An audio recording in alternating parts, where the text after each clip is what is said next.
The battle for the 2023 presidential ticket of the People's Democratic Party (PDP) will be a three-horse race between former Vice President Atiku Abubakar, former Senate President Bukola Saraki, and Governor Aminu Tambuwal of Sokoto State, Daily Independent had gathered. In October 2018, the trial were the top contenders in the presidential primary of the PDP held in Port Harcourt, the Rivers State capital, to determine the PDP's flag-bearer for the 2019 presidential election. While Atiku pulled 1,532 votes to emerge the winner of the primary, Tambuwal garnered 693 votes to place second, while Saraki came third with 317 votes.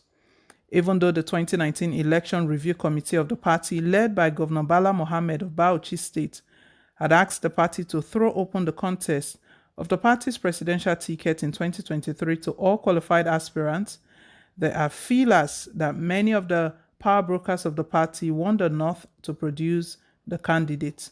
Speaking with Daily Independent, a former senator and member of the party's Board of Trustees, BOT, said, given the fact that the election is less than 2 years away and also following the timetable announced by the Independent National Electoral Commission (INEC), it will be difficult for a new entrant to join the presidential race. He also added that PDP leaders, in their quest to give the 2023 election their best shot, have decided that they must field known names whose antecedents and capability is well known. He said, a new entrant may only join the race if the PDP decides to zone the presidential ticket to the south, which is unlikely. According to him, the primaries will be held either in June 2022, going by the proposed Electoral Act under consideration by the National Assembly, or latest by October, if the existing law is applied. That leaves either 13 months or 17 months for any entrant into the race. The time appears too short for a new entrant. The resources and structures necessary for a good race may also not be readily available now for any new candidate.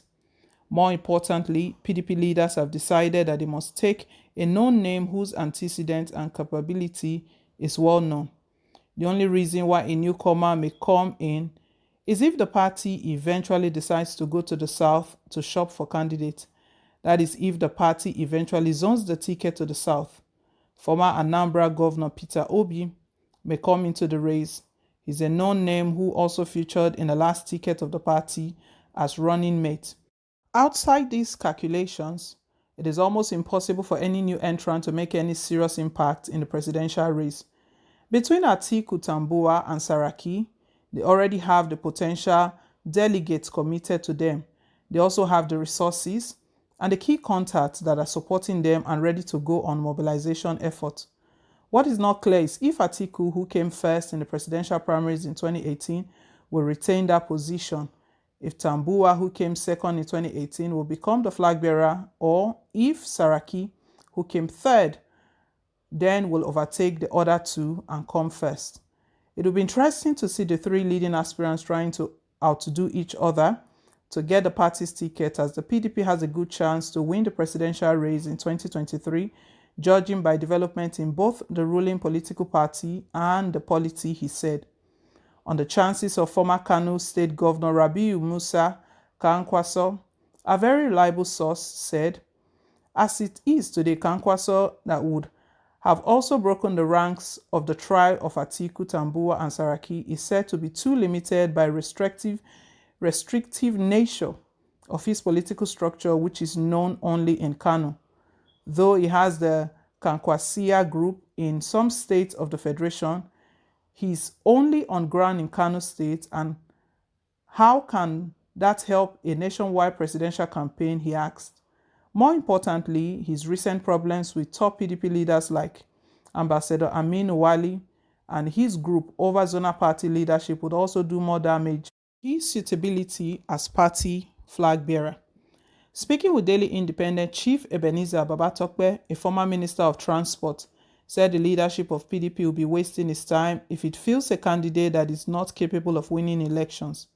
He said the party must field a candidate that is acceptable to all Nigerians and that that will shun tribal, religious sentiment and unite the country. We must choose a candidate that will cut across party affiliations, party interests, and appeals to all Nigerians. If we don't do that, then we'll be destroying ourselves, because the PDP has got the last chance to let Nigerians know that they will really want to return to power. We must present a candidate that will shun tribal, religious sentiment, and he must be a candidate that wants to win for the party. The party itself must do all it can to ensure that we have a candidate that wants to win election for it. If we don't do that, we'll lose grip of the situation and eventually lose the election, and that will be very disastrous. When asked if the party can field a new entrant, Babatope said, if the new entrant knows what he wants to get and how to get it, why not? We must not shut the doors against anyone. We must open the doors to those who can make us return to power. If we don't feel the candidate that can win, then we are just wasting our time. Wow. So the main thing on PDP, what they are planning right now is the trial of Aminu Saraki and Atiku. I know Nigerians are expecting to see Goodluck Jonathan, because he's a PDP candidate. He hasn't decamped yet, or maybe if anything has happened on the ground. But Jonathan's name is not in the mention here. Nigerians have been sending message across that they would throw their weight and their support behind him. Amongst these three, I really doubt it. But guys, that's not even the main issue of concern right now. The main issue of concern is the insecurity that the whole country is facing. The talks of Nigeria splitting, if these issues are not addressed. So when PDP begin to talk about 2023, and we have an immediate need, we have immediate concern that needs addressing that has not been addressed, then it's really surprising to note, So they are just projecting anyway. They are just projecting, that is, all things being equal. Just yesterday, a senior advocate of Nigeria, San, the person of Robert Clark, stated that over his father's grave, Nigeria will split in 6 months, within 6 months. He was so confident when he was speaking, making that statement. So I don't know if PDP, if they are aware of what is going on in the country, or if it's just politics. I think, to me, my own opinion, I don't know if I'm wrong, correct me, my own opinion right now is that the country has to be stable first. The country is not stable. Things are not going properly. The insecurity is rising by the day, and we're talking about election. The electorate don't even trust anyone right now. We don't even trust PDP or APC. We know APC have lost it, but can we really trust PDP at this point in time? Politicians will always be politicians. So right now, the report we're getting is that PDP, they've decided, or the possible candidate they're going to be presenting to Nigerians are among this trial: Atiku, Saraki, and Tambuwa. Guys, let's hear your take down below in the comment section. Thank you once again for staying tuned. Please don't forget to like, share, and to subscribe. Till I come your way again with more updates. Bye.